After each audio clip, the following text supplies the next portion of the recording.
I was listening to a recording of a live stream that somebody did on their Instagram live, and they mentioned something in their live that actually prompted me to want to make this video because I never probably would ever talked about it either way if I didn't hear about this. I said, so let me go ahead and do my research, and I came across this article on history.com, and I'm going to go ahead and read this for you.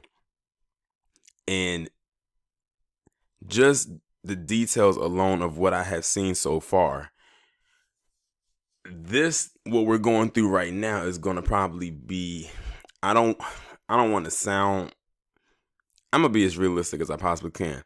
I hope it's not like what the Spanish flu was, but we're in the beginning stages of this thing, and I would not be surprised if it ended up being like that. Hopefully it's not, but we'll see. So, the name of the article is called Philadelphia Parade Exposes Thousands to Spanish Flu.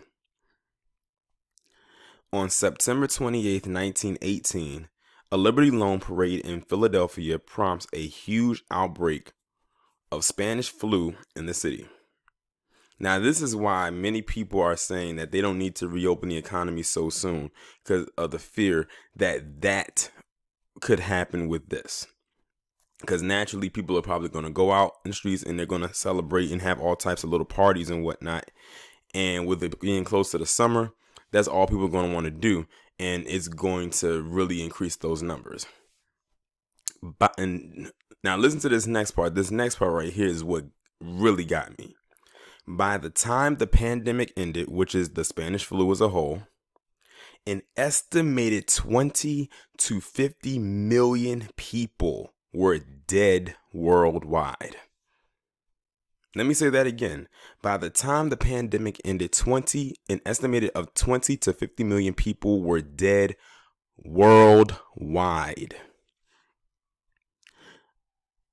Last I checked for this virus, it's either little over a million or it hasn't even touched a million yet. I know it has like well over 2 million cases, but I don't know if it's over a million. It might be over a million. Now you're talking about 20 to 50 million for this pandemic back in 1918. That's a lot of people. That's a lot of people. That's like, you're talking about that's a very good chunk of the world population declining because of this disease. And we're still in the beginning with this one. Mind you, I think it took them about 18 months with the Spanish flu. So 18 months, you're talking about a year and a half, going on 2 years. So you're talking about in 18 months, 20 to 50 million people died worldwide. You see how many people died in such a short amount of time. We are only a little over a month into this. Like, really put that into perspective. And of course, back then you can say they didn't really have the resources to combat this thing the way that they really wanted to. But when you look at the stuff that's going on now, we may have the resources, but they're on very, very limited supply.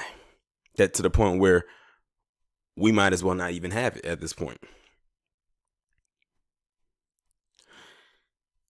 Influenza is a highly contagious virus that attacks the respiratory system and can mutate very quickly to avoid being killed by the human immune system. Generally, only the very old and very young are susceptible to death from the flu. Though a pandemic of the virus in 1889 had killed thousands all over the world, it was not until 1918 that the world discovered how deadly the flu could be. The most likely origin of the 1918 flu pandemic was a bird or farm animal in the American Midwest. See, there again, coming from some kind of an animal. That's why when people tell you that animals are clean, don't always believe that. Don't always believe that. A lot of animals carry diseases. The virus may have traveled among birds, pigs, sheep, moose, bison, and elk, eventually mutating into a version that took hold in the human population. The best evidence suggests that the flu spread slowly through the United States in the first half of the year, then spread to Europe via some of the 200,000 American troops who traveled there to fight in World War I. By June, the flu seemed to have mostly disappeared from North America after taking a considerable toll. Over the summer of 1918, the flu spread quickly all over Europe. One of its first stops was Spain, where it killed so many people that it became known to the world over as the Spanish flu. The Spanish flu was highly unusual because it seemed to affect strong people in their prime of their lives rather than babies and the elderly. By the end of the summer, about 10,000 people were dead. In most cases, hemorrhages in the nose and lungs killed victims within 3 days. Now, you want to know what's so crazy? It said by the end of the summer, about 10,000 people were dead.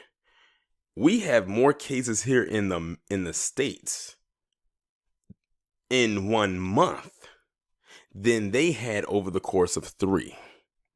And we're talking about 2 different time periods. That shows you how serious this virus is almost compared to that one. Even though it said that by the time it ended, it took out almost around 50 million people worldwide. But look at how many cases is just in the States alone. As fall began, the flu epidemic spiraled out of control. Ports throughout the world, usually the first locations in a country to be infected, reported serious problems. In Sierra Leone, 500 to 600 dock workers were too sick to work. Africa, India, and the Far East reported epidemics. The spread of the virus among so many people also seemed to have made it even more deadly and contagious as it mutated. When the second wave of the flu hit London and Boston in September, the results were far worse than those from the previous flu strain. Now, they've been saying that it's a possibility that this virus might have a second strain. And they also said that this one will probably be worse than the first, which pretty much lines up with the same narrative with this Spanish flu, that the second wave was far more worse than the first.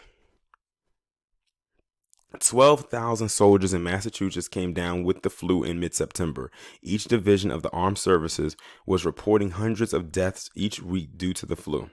Philadelphia was the hardest hit city in the United States after the Liberty Loan Parades, which is celebrations to promote government bonds that help pay for the Allied cause in Europe. On September 28th, thousands of people were infected. The city morgue, built to host 36 bodies, was now faced with the arrival of hundreds within a few days. The entire city was quarantined, and nearly 12,000 city residents died.